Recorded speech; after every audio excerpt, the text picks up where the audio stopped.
आजमगढ़ के सपा सांसद धर्मेंद्र यादव ने पहलगाम को लेकर भाजपा सरकार पर जमकर निशाना साधा। संसद में गरजे आजमगढ़ सांसद धर्मेंद्र यादव ने वहीं भाजपा पर कई बार जमकर निशाना साधा और उन पर तंज कसा कि आखिरकार इसमें गलती किसकी है। तो मैं सरकार से पूछना चाहता हूं, आखिर उनकी गलती, हालांकि केवल उनकी गलती नहीं है, ये गलती लेफ्टिनेंट गवर्नर साहब से लेकर दिल्ली के गृह मंत्रालय तक की है। तो आखिर क्या कार्रवाई की? इसलिए इस मौके पर सबसे पहले जो 26 लोग शहीद हुए हैं देश के, उनको मैं श्रद्धांजलि सुमन अर्पित करता हूं। सेना की वीरता, बहादुरी, पराक्रम की जितनी भी तारीफें की जाएं, मैं समझता हूं सदन के पास वो शब्द नहीं है जो उनकी बहादुरी की तारीफ कर सके। इसलिए क्योंकि श्रद्धेय नेताजी ने रक्षा मंत्री रहते हुए सेना के मनोबल को बढ़ाने के लिए जो काम और प्रयास किया था वो अविस्मरणीय है, कभी कोई भूल नहीं सकता, विशेषकर सैनिक लोग। और उन्होंने कहा था रक्षा मंत्री रहते हुए कि हमारे देश के सामने हमारे सैनिक इतने बहादुर हैं कि जब जब लड़ाई सेना को लड़नी पड़ी तब तब हमारे देश को कभी हार का सामना नहीं करना पड़ा। वहीं श्रद्धेय नेताजी ने इस बात को भी कहा कि जब जब देश के नेतृत्व को वार्ता की जरूरत पड़ी तब तब अक्सर हम वार्ता में हारे हैं।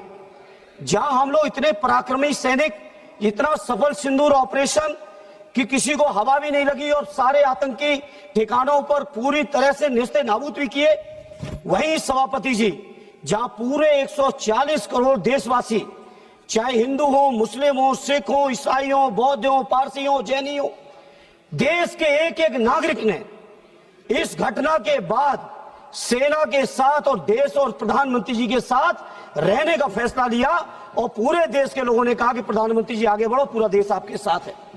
जहां पूरे देश की इतनी बड़ी ताकत साथ में हो, जहां इतनी बहादुर और पराक्रमी सेना हो, वहां पे सेना की जीत को, सेना के जो ऑपरेशन सफल हुआ, उस ऑपरेशन सफल को किस तरह से एक दूसरे देश के बैठे हुए राष्ट्रपति, अमेरिका के राष्ट्रपति दावा करते हैं कि हमने व्यापार के दबाव में ऑपरेशन ये सीजफायर करा दिया है। मैं समझता हूं ये हमारे देश के लिए पूरी शर्म की बात है। हमारे प्रधानमंत्री जी घोषणा करते, कोई दिक्कत नहीं थी। जहां चुनाव के समय 56 इंच का सीना, पाकिस्तान ऑक्युपाइड कश्मीर को हम छीन के लाएंगे, एक हेमराज जवान के बदले हम 10-10 जवानों को मार के आएंगे, इस तरह के जो जज्बाती नारे देने वाले हमारे माननीय प्रधानमंत्री और उनकी पूरी पार्टी और सरकार, वहीं पे आप सोचिए हमारे देश की अखंडता और संप्रभुता आज कहां खड़ी है कि लगातार एक बार नहीं, 2 बार नहीं, 3 बार नहीं, अमेरिका के राष्ट्रपति ने 26 बार इस बात की घोषणा की है कि पाकिस्तान और भारत के बीच सीजफायर कराने वाले हमें। यह हमारे 140 करोड़ देशवासियों के लिए शर्म का विषय है और सरकार मौन है पूरी तरह से। वैसे तो लंबे भाषण मारे, एक भी सरकार की तरफ से एक भी व्यक्ति, माननीय प्रधानमंत्री जी से लेके उनके मंत्री और उनके पार्टी के लोगों तक, उनके सरकार के किसी अधिकारी ने आज तक उनके अमेरिका के राष्ट्रपति को कंडम नहीं किया है।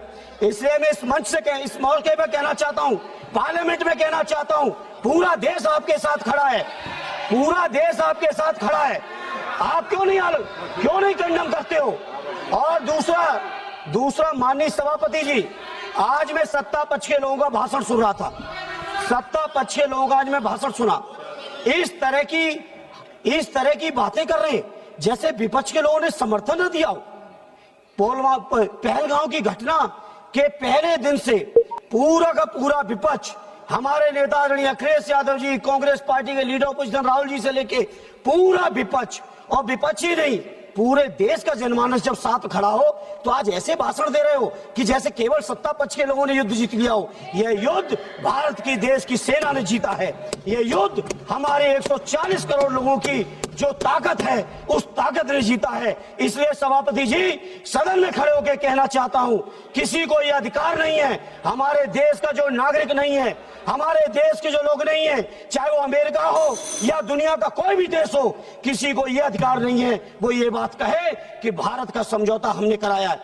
नेहरू जी को आप लोग दिन भर खड़े होकर आलोचना करते हो, लेकिन मैं फक्र के साथ कहता हूं चाहे नेहरू जी रहे हो, चाहे लोहिया जी रहे हो, चाहे उस समय के कांग्रेसी रहे हो, चाहे समाजवादी रहे हो, किसी ने कभी दूसरे देशों के सामने घुटने नहीं टेके हैं जो आपने टेकने का काम किया। धन्यवाद। ये सभापति जी जहां आज इस मौके पर आज तक आलोचना नहीं कर पाए आलोचना, नहीं कर पाए, आज जाके कर रहे हो, नहीं कर पाए आलोचना। अमेरिका के राष्ट्रपति की आलोचना अभी तक नहीं कर पाए हो, हम लोग वो लोग हैं अध्यक्ष जी, हम समाजवादी लोग हैं। नेताजी के समय पर रक्षा मंत्री के कार्यकाल में चीन 1 किलोमीटर घुसा था, 4 किलोमीटर घुसने का काम समाजवादियों ने करके दिखाया था। समाजवादी लोग घबराने वाले नहीं है, पूरा देश आपके साथ है, क्यों नहीं जवाब दे रहे हो? माननीय पूरा सदस्य देश साथ है। 140 जुगल किशोर जी